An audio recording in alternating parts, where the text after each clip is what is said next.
All right, in our last video in this section, the basics of being kind, teaching kids how to be kind, we are going to talk about being funny without being mean. Now, our kids are trying to be funny for a couple different reasons. One, they're maybe trying to get attention, or they're trying to fit in, or they're maybe overcompensating for something that they're, trying to hide, or they're nervous, or maybe they just find joy in being the center of attention and getting other people to laugh. Those are going to be our future comedians of the world, right? But we have to teach them to be funny without being mean, without being mean-spirited, and without picking on one person to be the brunt of the joke.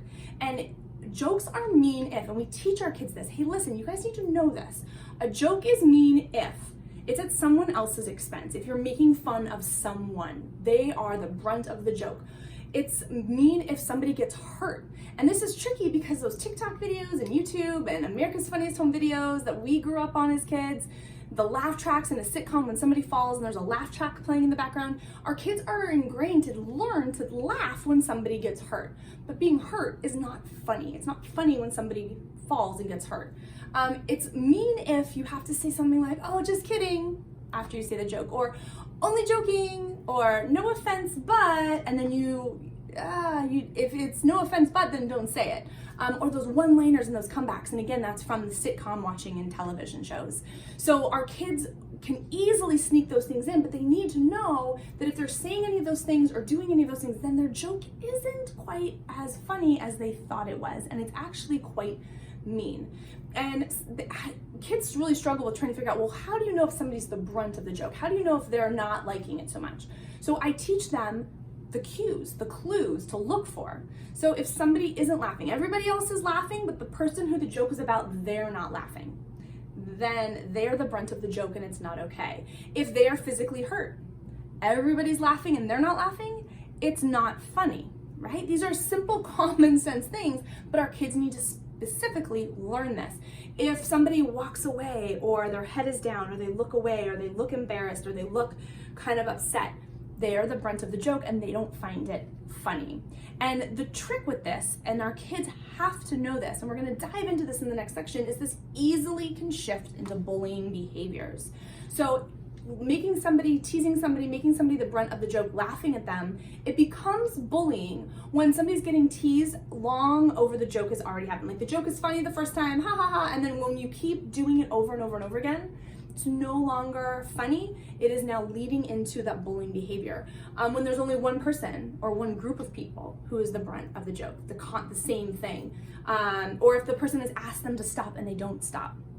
Or if they're being teased or laughed at for something that they cannot control. And this is when it leads into harassment, which is illegal. So if you're being laughed at for your race or your religion or your disability or a physical trait about your body or a food allergy or your sexual orientation or something academic, these are things that can slowly lead into, or actually quite quickly lead into, bullying behaviors and then harassment.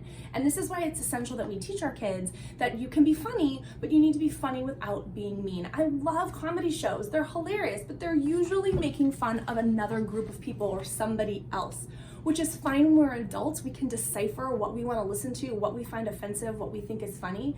But for our younger kids, we have to teach them when you're making fun of somebody else and they're not it's not funny. So then how do we help them? How do we walk them through dealing with this, trying to still be funny? You get to be funny, but you can't be mean. Here's how you do it. Well, you can hand them real jokes. Take them to the library and show them where the joke books are. Learn a real joke, learn funny riddles, learn something that is going to make everyone laugh without hurting anybody's feelings. You can show them that you're going to help when somebody falls, you help first and then you laugh later, or maybe you laugh never, depending on the person. Are they hurt? Hurt isn't funny, but if they're laughing, maybe laugh a little bit and kind of gauge it. Like if they're still laughing, then you can keep laughing. But if they stop laughing, that's your cue. Oh, they don't think it's funny anymore. We need to stop because they're the ones who got hurt. Showing our kids, walking them through this, explaining this to them.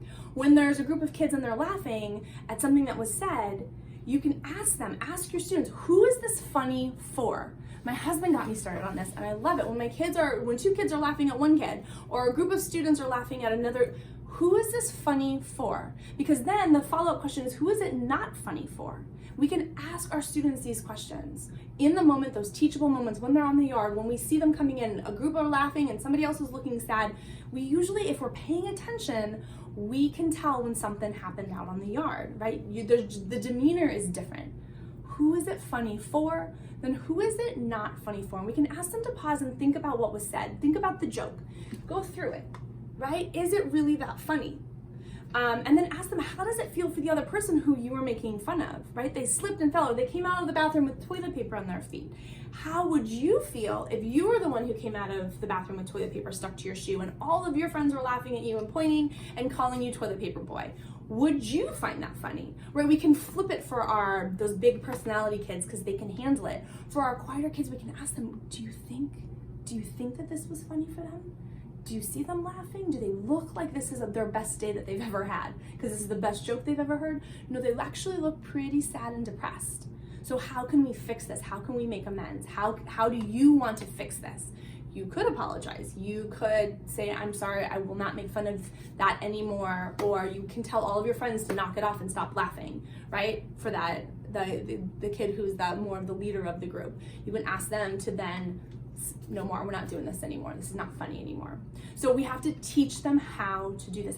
Those social interactions are crucial because again, this could easily lead into bullying behaviors, but also we want that community culture of kindness. If one group of kids is being teased or one student is being teased by other kids, then it's keeping going this unsafe, unfair, unwelcoming environment where that one student or that group of students no longer feels emotionally safe in the classroom. They're wondering when they're going to get made fun of again. If they raise their hand, are they going to get made fun of again? Right? If they say something, is somebody going to make fun of their speech impediment or their accent? What are they going to make fun of next? And then it leads into that fear of being bullied. So in our next section, we are going to be talking about, it's my least favorite section, but we're going to be talking about the mean stuff. We're going to talk about bullying and bullying behavior and what to look for and who to know who's going to most likely be those kids who are bullied and teased, and then how to put a stop to it as classroom educators, as counselors, as administrators. But before we move on to that, looking back at this, take a minute, think about how are you going to talk about kindness with your students in a consistent way? Are you going to use the discussion starters? Are you going to get a list of books and put them everywhere? Are you going to play the trash or kindness game? What are you going to do? And also, how are you going to flip the negative scripts that you hear your students saying? I'm sure you could, if you take a second, think about the things that your students say most frequently about themselves. How could you flip that into something more positive? Print out the think poster, put it up in your classroom, put it up in your office, hang it around the school, whatever works for your situation, and then teach it. We're gonna pause for a second. Let's go through this. Small group, individual, whole classroom, however it works for you and the situation and the students that you have. Pre-K through high schoolers can benefit from going through this. And our high school students, they can go through it faster, right? And our pre-K, it's like, this is the letter T. All right, and then you can go through it, right? It takes a little bit longer for our younger kids, but they can still get it because they have the capacity to wrap their brain around it. And then the next thing you need to know before we move on to the mean stuff and dealing with friendships, if you see your students really struggling with anything, always come back to this set of videos, these basics. Always come back to the basics. What I have found is that kids' kindness kind of goes in waves. Depends on how hungry they are, how tired they are, their day that they've had, if they're nervous about an impending something, what's going on at home, all of these things, right? How close you are to Halloween and sugar and the winter break craziness, right? It depends on, it just goes in waves. If you're seeing a downward trend and kids are being mean and teasing more and they're being cruel and there's just like this overall cloud of nastiness, always come back to this section of videos. Always come back to the basics. Start talking about it more, reminding them of your class rules, focusing on the think method, right? Focusing, praising, dumping more praise on, going back. You wean them off of it, go back to the beginning again and praise them some more, and then wean them off of it again. It goes in cycles, just like all things. This is your place to come back to implement, and then you can get them back on that upward trajectory. All right, I'll see you in the next section. It's not gonna be super fun. I'm sorry ahead of time because it's all about bullying, harassment, nastiness, and I don't love it, but we've got to do it. We've got to dig in, and I'll see you in there. Bye, guys.